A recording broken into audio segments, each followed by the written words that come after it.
दोस्तों, दिनाक्षी short hand में आपका स्वागत है। अगर आप चैनल पर नए हैं तो चैनल को सब्सक्राइब करें और बेल आइकन ज़रूर दबाएं। डिक्टेशन 5 सेकंड बाद स्टार्ट होगी।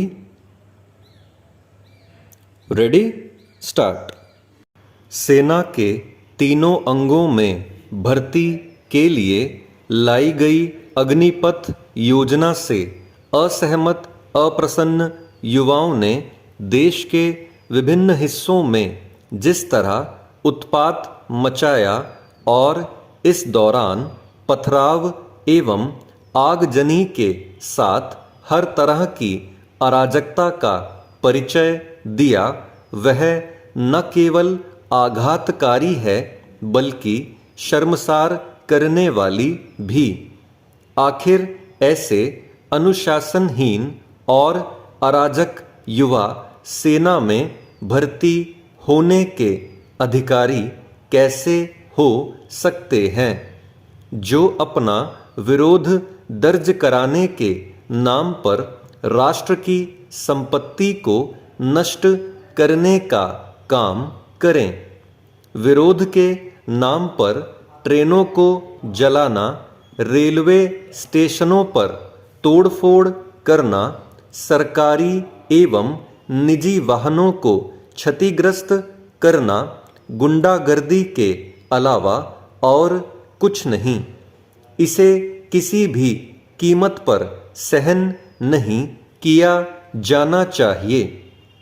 राज्य सरकारों को यह सुनिश्चित करना चाहिए कि हिंसा में शामिल तत्वों के खिलाफ कठोर कार्रवाई हो। यह इसलिए और भी आवश्यक है क्योंकि अब विरोध के नाम पर हर किस्म की अराजकता का प्रदर्शन करना और उसके जरिए लोगों का खौफजदा करना आम होता जा रहा है।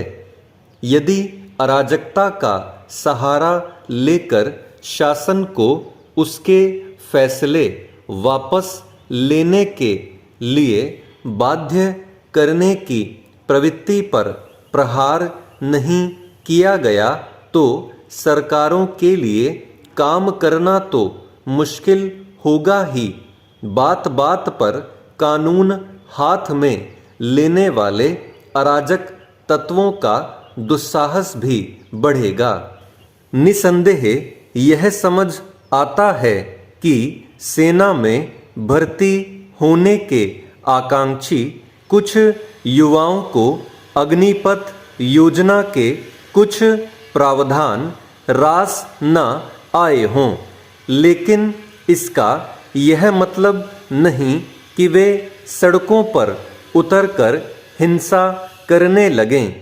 दुर्भाग्य से बिहार, मध्य प्रदेश, राजस्थान, हरियाणा, हिमाचल समेत कई अन्य राज्यों में ऐसा ही हुआ। यह मानने के अच्छे भले कारण हैं कि कुछ राजनीतिक दलों ने युवाओं को अग्निपथ योजना के खिलाफ उकसाया। यह देखना दयनीय है कि सैनिक बनने के आकांक्षी जिन युवाओं को अनुशासन का परिचय देना चाहिए और अपना रोष आक्रोश मर्यादित तरीके से प्रकट करना चाहिए, वे सड़कों पर उपद्रव करते दिखाई दे रहे हैं। आखिर यह देश सेवा का कैसा जज्बा है जिसमें न तो संयम दिखाई दे रहा है और न ही अपनी आपत्तियों को सभ्य तरीके से प्रकट करने का सलीका। यह स्पष्ट है कि जो युवा अग्निपथ योजना के विरोध में सड़कों पर हिंसा करने के लिए उतरे, उन्होंने यह देखने समझने से इनकार किया कि सरकार किस तरह उनकी चिंताओं और सवालों का समाधान करने के लिए सक्रिय है। वैसे इस पूरे मामले में सरकार के लिए भी यह एक सबक है कि उसे अपनी किसी योजना को लागू करने के पहले पूरी तैयारी के साथ सामने आना चाहिए, ताकि किसी तरह के संशय के लिए कोई गुंजाइश न रहे। चेंज। कमज़ोर आर्थिक स्थिति के कारण उत्तराखंड की केंद्र पर निर्भरता रहती है। यही कारण है कि प्रदेश के वित्तीय वर्ष 2022-23 के बजट में सरकार ने केंद्रीय योजनाओं से अधिकाधिक लाभ लेने की रणनीति पर कदम बढ़ाए हैं। वैसे भी पिछले 5 वर्षों के दौरान उत्तराखंड को 1 लाख करोड़ रुपए से अधिक की विकास परियोजनाएं मिली हैं। उत्तराखंड की 5वीं विधानसभा के पहले बजट में केंद्रीय सहायता और केंद्र पोषित योजनाओं ने कमज़ोर आर्थिकी वाले राज्य को बड़ा सहारा दिया है।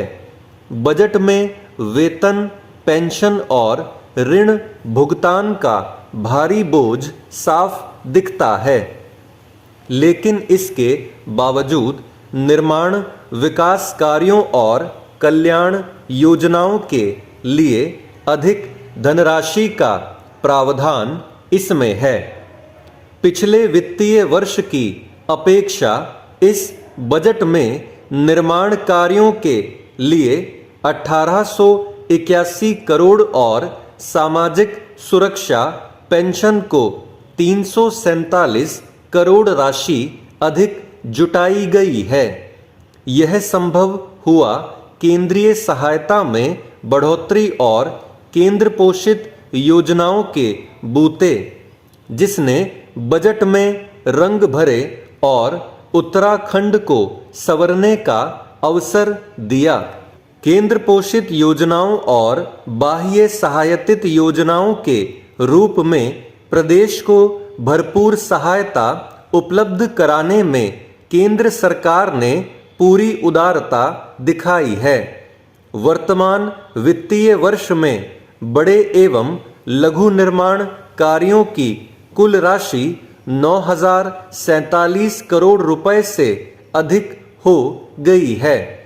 इस वित्तीय वर्ष में राज्य कर्मचारियों के वेतन, भत्ते, मजदूरी समेत अधिष्ठान खर्च पर 27.18%, पेंशन खर्च पर 12% और ब्याज एवं लाभांश के रूप में 9.18% बजट राशि खर्च हो रही है। इन बढ़ते खर्चों के कारण राज्य के निर्माण कार्यों के लिए धनराशि बढ़ाना चुनौतीपूर्ण हो गया था। ऐसे में केंद्रीय सहायता ने उत्तराखंड के विकास को नए आयाम दिए हैं। अब यह प्रदेश सरकार के लिए बड़ी चुनौती रहेगी कि वह किस तरह इस सहायता का लाभ उठाती है। केंद्र की इस उदारता के बावजूद प्रदेश सरकार के समक्ष सबसे बड़ी चुनौती आय के संसाधन जुटाने की है, जिसकी कमी कहीं न कहीं बजट में झलकी है। इन परिस्थितियों में यह आवश्यक हो जाता है कि सरकार इस दिशा में पहल करे। उम्मीद की जानी चाहिए कि 2 वर्ष तक कोरोना के कारण प्रभावित रही अर्थव्यवस्था से उबरते हुए अब प्रदेश में विकास कार्य प्रगति पकड़ेंगे। स्टॉप। दोस्तों, डिक्टेशन अच्छा लगा हो तो वीडियो को लाइक और शेयर करें और चैनल को सब्सक्राइब करके बेल आइकन जरूर दबाएं। अब आपसे अगली वीडियो में मुलाकात होगी, तब तक के लिए धन्यवाद।